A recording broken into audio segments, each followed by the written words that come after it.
So many questions about the economy given the coronavirus situation that we all find ourselves in now.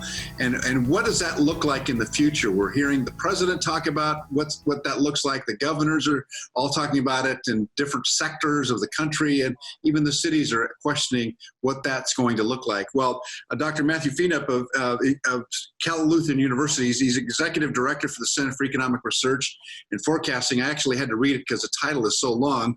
Dr. Fienup, nice to see you.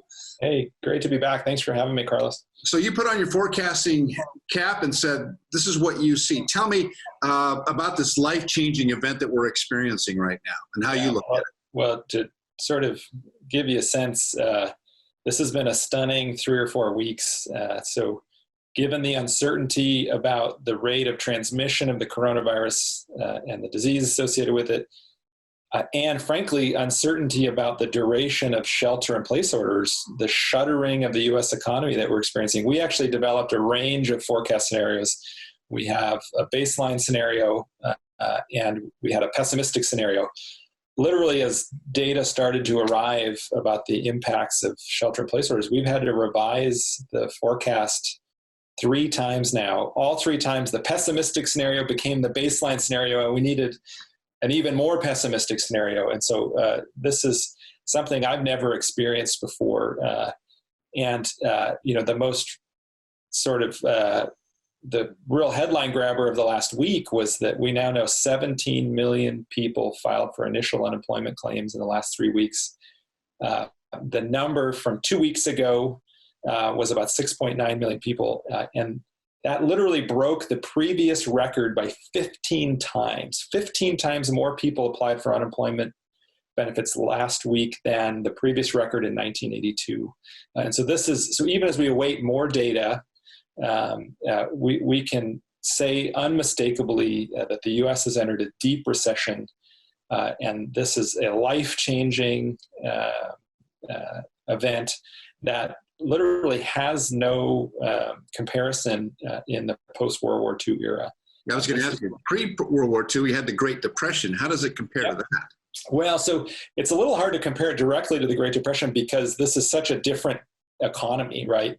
Yeah. Wealth is so much greater, educational attainment, economic opportunities for mobility are higher. And so it's hard to compare to say, is this worse or not? But to be clear, we're sort of in the same ballpark, that by comparison, the Great Recession and the tremendous economic displacement that it caused looks like a pretty modest downturn in comparison to what we're experiencing right now. And to sort of put a number on it, we're predicting a total peak to trough. So from the height of economic activity before the coronavirus to the depth of the recession we're predicting, we're forecasting a decline of about 19% of economic activity.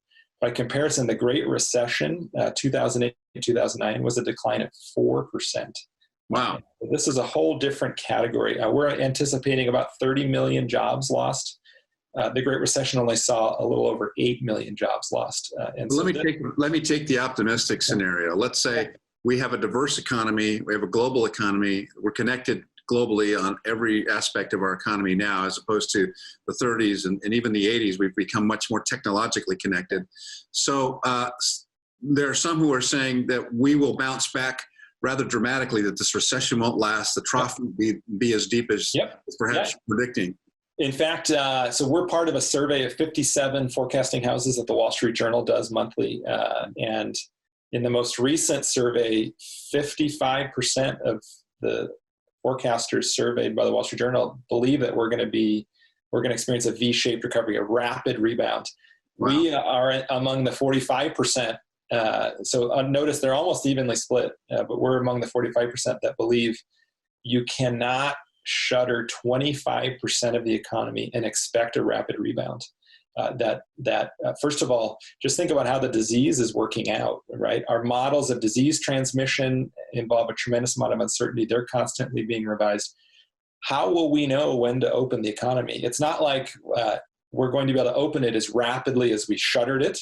Yeah. And then frankly, there are people's behavior is going to change. We're not all going to rush out and gather fewer than 6 feet apart at restaurants when this is over, right? So we could have a second wave of infection, is what you're saying. And businesses are not going to be the same. So even the ones who are able to weather the government-imposed closures are going to be debt burdened at best.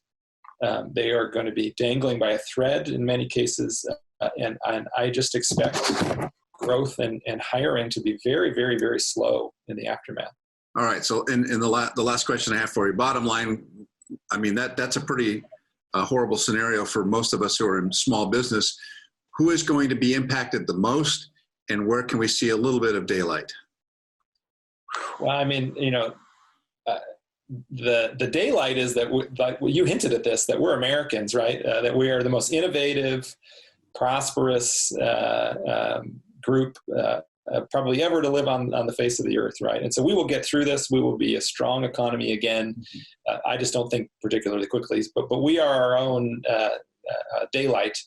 But there is no doubt that there are millions of small businesses that are really, really, really threatened right now. Again, the government is trying to reach out to provide support, but it's the government that closed these businesses down. Right. This is different than any other downturn because we decided we needed to shutter 20% of the economy to slow the transmission of the disease. And so that means the critically important step is to open the economy as quickly as possible at that point where we know the virus might not overwhelm the healthcare system, and really get businesses open and people back to work as soon as possible. All right. If we want to read the full report, where can we see that?